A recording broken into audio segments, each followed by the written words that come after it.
Hola, welcome back to our channel where we study, discuss, and add knowledge so that we may know more and be more.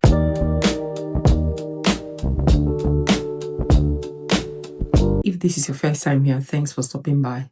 We appreciate you and we ask that you stick around because you're gonna love it here. So, there's this thing that has been on my mind for a while now. Not for a while now, it comes and goes, like it hovers in my thoughts now and again. And I thought we should have the discussion here. I've observed over time that the one who is quick to pass blame is also quick to feel shame. Have you observed a thing like that? Well, I have.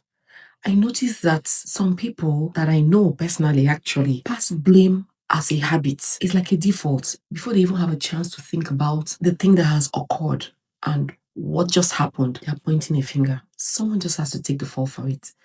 And I also noticed that the same kind of people feel shame about the littlest things, some things that normal people would see as common human error or just everyday mistakes. They feel the need to want to hide it, want to lie about it, when it shouldn't be something that one should want to cover up because it might just be seen as regular human error we're discussing today. Blame and shame. I read somewhere that there are parallels, that they are considered as two sides of the same coin. I think in that little write-up, it said that shame and blame are some form of defense mechanisms used to cover up emotional pain. Yes, I think that's how it was written. Used to cover up emotional pain. And honestly, they tend towards powerlessness. Shaming and blaming offer no real solution to a problem when a problem does happen. Because going about looking for who to take the fall for something is counterprogressive in any way.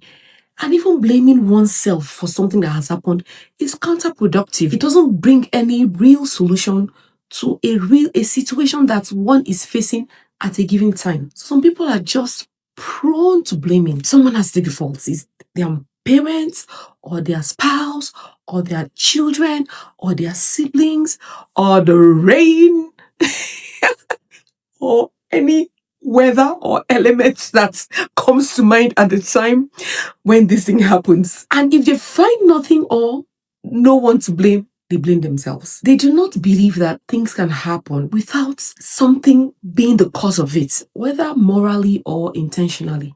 Things really happen sometimes. And it's not all the time that something happens because of another thing. And because they are prone to passing blame so easily, the same thing happens with shame. They just feel like, oh my God, this shouldn't be known. Oh my God, I shouldn't be found out. This should be concealed. This shouldn't be heard by another person. It shouldn't be seen. Meanwhile, when you think about what they're trying to conceal, you will think it's not supposed to be a big deal. It's just normal stuff. Now, why does that happen? Could it be something that is an underlying issue?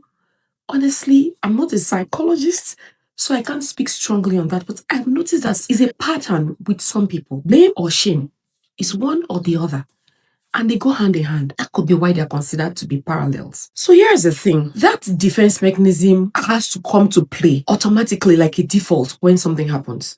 If it's not outward, then it's inward. So if they're not blaming, they are shaming. And this shaming could be shaming themselves or even shaming another. Let's take a moment and think about it. The energy used in shaming and blaming should instead be used in fixing the problem. We will all agree that things happen, whether they happen because of something else or not, may not be the issue at stake. When something happens, the more progressive way to work around that thing or to make a headway in the situation would be to think of how to tackle the situation at hand. Is it a situation that can be managed? Okay. Or is it a situation that can be remedied? Or is it a situation that should just be discarded and everybody moves on to find a better way or another way around it?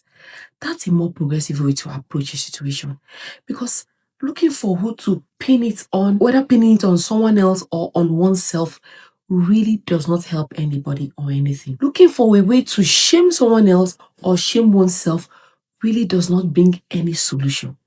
So when a situation arises, before you attempted to pin it, take a moment, pause, and see what your reaction is. If the reaction it tends towards outward reactions, trying to point a finger, trying to play the victim, trying to lash out, then you're about to blame. If the response is inwards, trying to feel worthless, trying to hide, trying to feel bad, then you're about to shame. And neither of this is useful, especially when something has happened that needs to be fixed. In all of my observation, shaming and blaming is not a wholesome way to respond to a situation. Let me know if you have experienced these patterns in maybe yourself or in another person, someone you may know, someone you may be close to.